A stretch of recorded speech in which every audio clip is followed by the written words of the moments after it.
Welcome to the Stratford IP Strategy Academy. In this session, we're going to talk about industrial designs, what they are, what they protect, and how you can use them to strengthen your IP. Let's get started.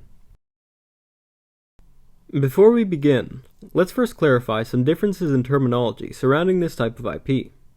In Canada, a design is protected by an industrial design, while in the US, this type of intellectual property is protected by what is known as a design patent. Both terms employ similar standards and requirements. In this session, we will use the term industrial design, but the information applies to both. The purpose of an industrial design is to protect the visual features of a product.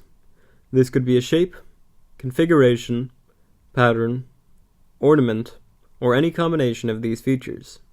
These features should be purely decorative. Some examples of things that have been protected by an industrial design are the unique shape of a bottle, the elegant shape of a chair, or the exquisite design of a Manolo Blahnik shoe. The design must be original. You cannot copy someone else's work, whether or not the original design was registered as an industrial design.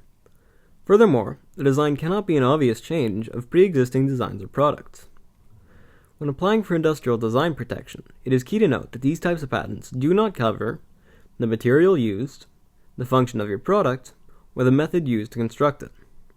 Therefore, when drafting an application for industrial design, it is important to include only the aesthetic features that contribute to your design and/or evoke your brand. Once granted, an industrial design can last between 10 and 15 years, depending on the jurisdiction. Like other forms of IP protection, it is only afforded in the jurisdictions in which you file. One of the most recognizable examples of an industrial design is the Statue of Liberty, and it's also a great example of how to benefit from the protection provided by this type of patent. The patent for Frédéric Auguste Bartholdi's statue was issued in 1879, and protected against reproductions of the design in almost any form by would-be copycats. Authorized mini statuettes were then sold to raise money for the pedestal on which the statue would rest when she was erected on Liberty Island. Care should be taken around sharing or publicizing your design prior to filing a design application, as this may limit the protection you could be entitled to. You should file your application before going to a trade show, seeking crowdsource funding, handing out samples, or publicizing your design in any other way. While the US and Canada provide a 1-year grace period, other jurisdictions are not so forgiving. The appeal of an industrial design is that it is both relatively easy to obtain and enforce. However, it is also easy to get around the parameters of your industrial design by changing simple aspects of it.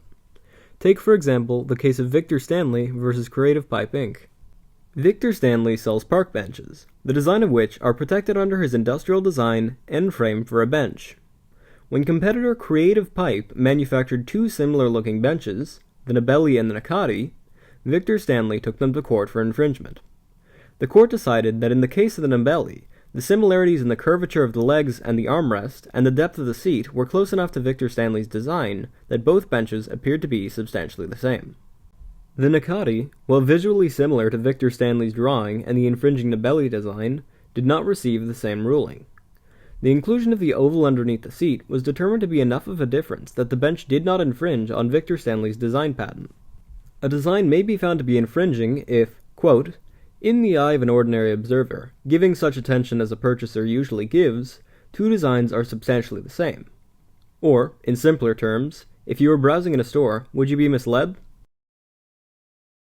To demonstrate, let's look at the relatively recent case of Apple v. Samsung. To further illustrate this example, it's important to mention that in design patents, solid lines are claimed features of the design, whereas broken lines provide context for what the rest of the object might look like, but are not part of the claimed features. A stronger design patent will make use of more broken lines.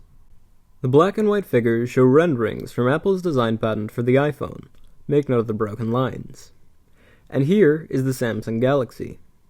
Notice that even though the profile view of the phones shows a minor variation, the curved lines of the shape of the phone and the size of the screen on the front interface are very similar. Because of the ordinary observer test, and the fact that Apple did not include the back or circular button in their design patent, it was determined by the court that Samsung had in fact infringed upon Apple's patent, and was ordered to pay damages in the hundreds of millions, because the look and feel of the two phones would be too similar for an ordinary purchaser to differentiate. Industrial designs can be used to strengthen your IP position and support your brand. Industrial designs protect the visual features of your product. However, they can be easily worked around by making minor visual changes. But they are cheaper and easier to enforce than a utility patent.